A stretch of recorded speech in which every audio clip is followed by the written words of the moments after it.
오늘은 마하나임이라는 이 중요한 메시지를 통하여서 두 진영의 사람이라는 제목으로 같이 나누고자 합니다. 어떤 사람이라고요? 두 진영의 사람. 네. 하나님의 군대라고 알려진 마하나임을 만나게 됩니다. 근데 이 마하나임의 뜻이 뭐냐면 두 진영이라는 뜻입니다. 이것은 오늘 본문에 대단히 중요한 의미가 있다고 생각되어집니다. 야곱의 족적을 살펴보고 있지만 라반에게서 떠나온 것입니다. 어떻게 보면 야곱과 라반은 같이 있을 수 없는 하나님의 또 다른 영역에 있던 사람들이었죠. 그런데 또 야곱이 하나님이 명령하신 땅으로 돌아오면 또 그것에는 또 누가 기다리고 있냐면 바로 에서가 기다리고 있는 겁니다. 이 장면이 참 재미있어요. 여러분, 에서가 어디에 사냐면 에돔에 삽니다. 에돔은 가나안 동쪽 편이에요. 사실 야복강에서 씨름했다 그랬는데 야복강도요 동쪽입니다. 굳이 얘기하자면 야곱이 에서 꼭 안 만나도 가나안 땅에 들어갈 수 있어요. 그리고 가나안 땅은 그 영역이 아닙니다. 그럼에도 불구하고 야곱이 하나님의 인도하신 가운데 에돔들로 가서 형 에서를 만나기를 원하는 것은 이것은 야곱의 인생에 대단히 중요한 이야기입니다. 어떤 이야기입니까? 마하나임을 만난 거예요. 즉 자기 인생에 누구나 다 내 편, 내 생각, 내 견해, 내 마음대로 살아가는 거예요. 그런데 여러분, 믿음의 사람은 내 생각으로 사는 것이 아니라 또 다른 진영과 같이 살아갈 수 있는 은혜와 능력이 필요합니다. 나와는 다른 편에 있는 사람과 같이 동행할 줄 아는 은혜가 필요한 줄로 믿습니다. 죄인된 우리에게 은혜가 왔다면 나를 통하여 또 다른 죄인들에게도 은혜가 흘러가야 될 줄로 믿어요. 그런데 늘 우리는 배우자를 보면서 또 성도들을 보면서 만나는 사람들을 보면서 왜 나와 다를까? 왜 저 사람은 저렇게 살지? 자꾸 다른 편으로 다른 진영에 두고 생각하여서 삶의 자리를 자꾸 축소해가는 경우가 많습니다. 여러분, 그렇지 않아야 됩니다. 믿는 자는 심지어 믿지 않는 자들까지도 동행할 줄 알아야 됩니다. 두 진영의 사람이 되기를 주의 이름으로 축원합니다. 우리가 신앙이 이제는 마하나임을 만난 두 진영의 사람이 되어서 내 진영과 너무 달라, 삶의 방식도 모습도 너무 다르지만 기꺼이 다른 진영의 사람과도 같이 있을 수 있는 야곱이 우리 하나님께는 너무나 필요하고 소중한 것입니다. 이 땅을 살아가는 저와 여러분이 두 진영의 사람이 되기를 간절히 축원합니다. 아멘. 야곱이 에돔으로 내려가고 있습니다. 그럴 때 두 진영의 사람으로 살아가는 야곱의 모습을 우리는 32장 전체를 통해서 금방 살펴볼 수 있습니다. 첫 번째가 무엇이냐면 이 두 진영의 사람이 되어지는 야곱의 모습이 당신은 주고 나는 종입니다라고 고백하는 것입니다. 여러분, 상대방을 그렇게 높일 수 있는, 내가 종의 자리에게까지 갈 수 있는 이 마음이 그리스도인인 줄로 믿습니다. 오늘 저와 여러분이 기꺼이 종이 되더라도, 기꺼이 섬기는 자가 되더라도 기쁨으로 나아갈 수 있기를 주의 이름으로 축원합니다. 아멘. 에서에게 자기의 마음을 전하며 이르되 주의 종 야곱이 이같이 말하기를, 주의 종 야곱이 이같이 말하기를. 나의 주여 라는 표현을 쓰는 것은 당신은 지금 나의 주님과 같은 모습입니다. 사실 그 안에는 야곱의 말할 수 없는 죄책감이 있었던 것이죠. 여러분, 죄책감이 그 형 축복권을 뺏은 죄책감이지만 우리에게 말하면 뭡니까? 죄인의식이에요. 내가 하나님의 은혜로 이만큼 있는 거지 나는 죄인입니다. 주의 은혜로 의인이 된 것이지 내가 무슨 선해가지고 이만큼 된 게 아닙니다. 믿으십니까? 여러분, 이 고백을 하며 살아야 되는 거예요. 나는 구원받은 죄인이에요. 구원받은 죄인이에요. 은혜로 구원받았을 뿐이지 본질적으로 죄덩어리예요. 그 고백을 하는 거예요. 나는 부족한 사람입니다. 그러나 당신이 나에게 은혜를 베풀어 주신다면 그것으로 충분합니다. 기꺼이 자신을 종으로 맞이할 수 있는 그 마음을 가지고 나아가는 것입니다.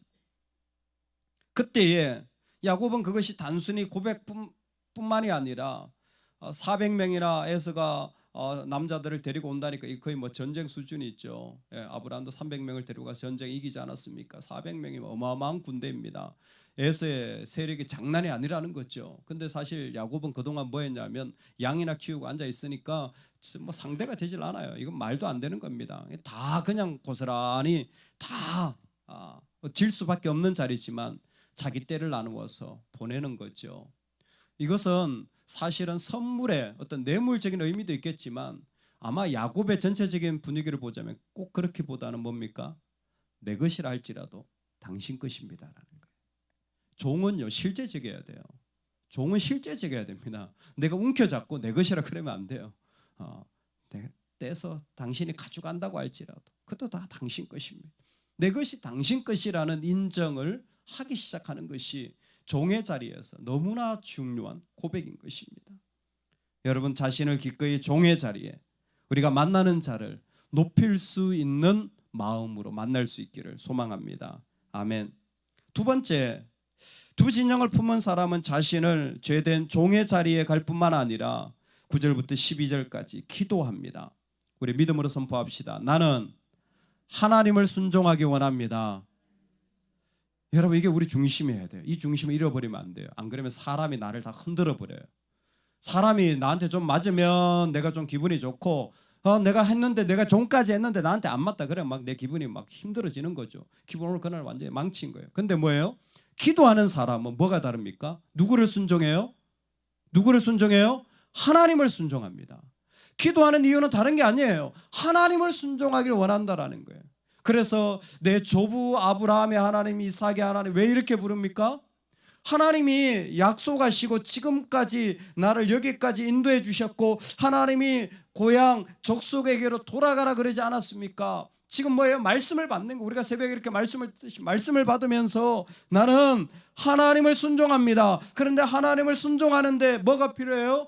그분의 은혜. 하나님 난 당신의 은혜가 필요합니다.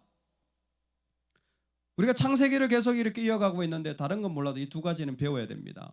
창세기에서 은혜는요 대단히 우리에게 구체적입니다. 우리는 은혜하면 예수 그리스도입니다. 이건 말할 것도 없어요. 근데 이것을 창세기적인 시각으로 보면 두 가지예요. 하나 구원입니다. 구원이 은혜예요. 근데 구원이 뭡니까? 죄에서 건지움 받는 것도 구원이지만 가장 기초적인 게 뭐예요? 건져주시는 거예요. 어떤 어려움에 있든 어떤 죄악에 있든 어떤 아픔에 있든 우리 하나님 건져주십니다. 할렐루야. 이게 은혜예요. 은혜. 하나님이 구원의 은혜를 지금도 주시는 줄로 믿습니다. 우리 가정과 우리 삶에 지금도 건져주시는 거예요. 그 사람을 영혼을 건져주고 그 사람의 삶을 건져주고 그 사람의 어려움을 건져주고 그 사람의 약함을 건져주고 그 사람의 필요를 채워주시면서 건져주시는 거예요. 구원은 지금도 이루어지는 거예요. 하나님, 나는 하나님을 순종하기를 원하는데 나에게 은혜가 필요합니다. 나에게 이 구원을 경험하게 하여 주옵소서. 또 하나 은혜가 뭡니까? 하나님과 동행하는 거예요. 처음부터 에덴이 하나님과 같이 걷는 거였잖아요. 하나님 난 다른 게 아니라 하나님이 내 삶의 자리에서 같이 걸어가는 인생이 되게 하여 주옵소서. 그래서 뭐예요?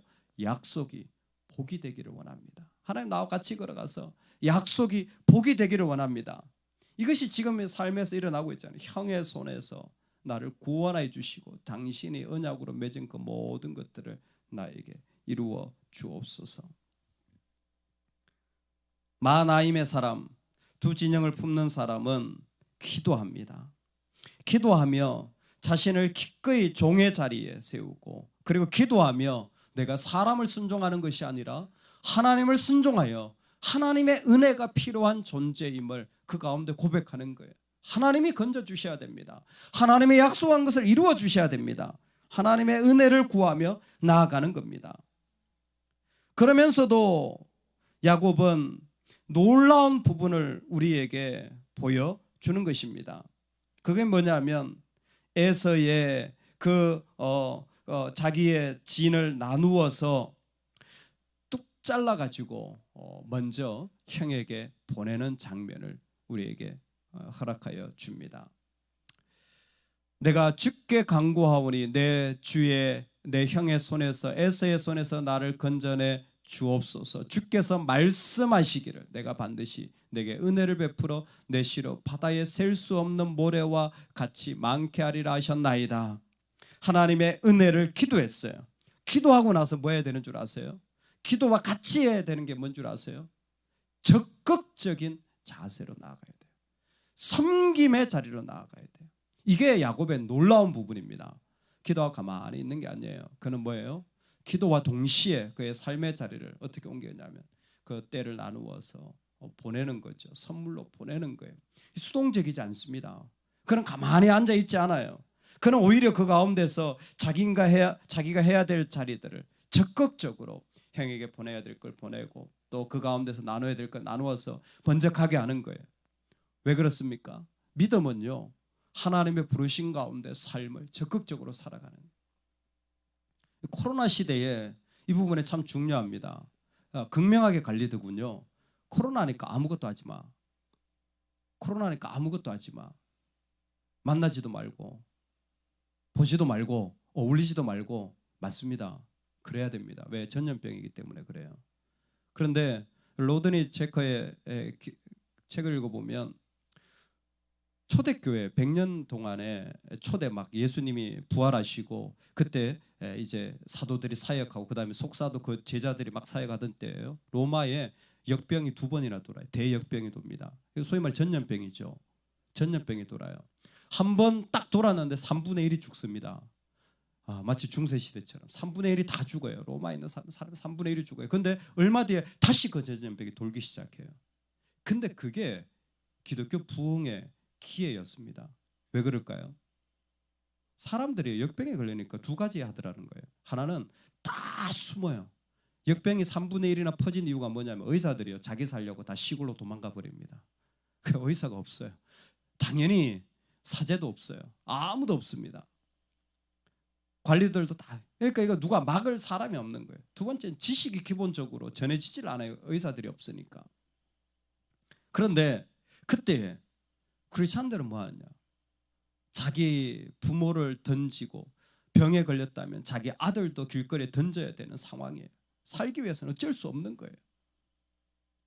그런데 크리스찬들은 그때에 약한 자들, 어려운 자들을 위로하고 방문하는 거예요. 3분의 1에 살아남을 수 있었던 이유는 한 가지랍니다. 먹을 것을 제때 공급받아서 살았다는 거예요. 당시에 제대로 잘 먹기만 해도 병은 몸이 이겨내는 거예요. 근데 그 일을 누가 했냐면 그리스도인들이 한 거예요. 뭐 거리에 음식도 없으니까 그걸 싸질머지고 다니면서 뭐예요? 갖다 주고 힘내라, 또 갖다 주고 힘내라, 기도해 주고. 그게 한 거예요. 이제 그 모습을 가만히 보면서 참 재밌다. 오늘날 똑같아요. 만나보면요, 아무것도 안 해요. 아무것도 하지 마라 그런 사람이 있는가 하면 오히려 더 적극적으로 약한 자들을 찾아가고 어려운 자들을 위로해주고. 조심해야죠. 당연히 조심해야 됩니다. 그러나 과연 우리가 어떻게 인생을 살아가야 될 것인가? 야곱은 기도하는 사람으로 그 가운데 자신이 하나님께 해야 될 순종, 책임과 의무를 기꺼이 감당했던 사람인 것 같아요. 세 번째, 그는 기도하며 하나님을 순종하기를 원했습니다. 동시에 이 부분이 참 중요한데 우리 믿음으로 마지막으로 선포합시다. 나는 계속 거듭나야 합니다. 여러분, 이게 우리 안에 이루어져야 합니다. 이 사실을 잊지 마시기 바랍니다. 야곱이 이스라엘로 이름이 바뀌는 분이엘의 경험을 하게 됩니다. 하나님 얼굴을 본 거죠. 이스라엘이 뭡니까? 그가 속이던 자가 씨름하면서 하나님의 다스림을 경험한 거예요. 하나님의 다스림을 경험한 거예요. 사실 표현에 이렇게 되어 있습니다. 천사가 싸우다가 이기지 못할 것을 알고 한대뼈를 딱 치고 갔잖아요. 그래서 네가 나와 더불어 싸워서 이겼다. 이게 뭡니까? 하나님이 허락해 주신 거예요. 하나님이 그 싸움에서 야곱을 허락해 주신 겁니다. 이기도록. 하나님 못 이겨서가 아니라 야곱이 경험한 거듭남의 인생이 뭐냐면 내 삶의 자리에 하나님이 허락해 주시고 이것도 허락해 주시네.